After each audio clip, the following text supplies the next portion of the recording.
Hello mga beshi, meron nga po pala kaming Halloween party sa may school.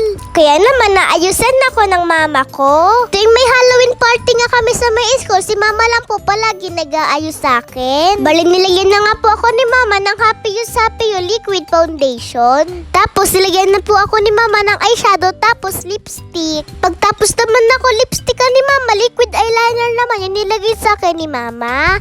Pagpasensyahan nyo na nga po yung boses ko mga beshi. Malat po kasi ako at may ubot at sipot. Nahuhulaan nyo na ba mga beshi kung ano yung costume ko? Pagkatapos naman po ako ayusan ni mama sa may mukha ko, sinuklay naman po niya yung buhok ko.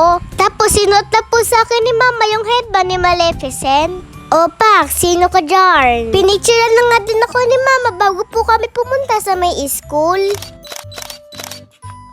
Binigyan ko na nga din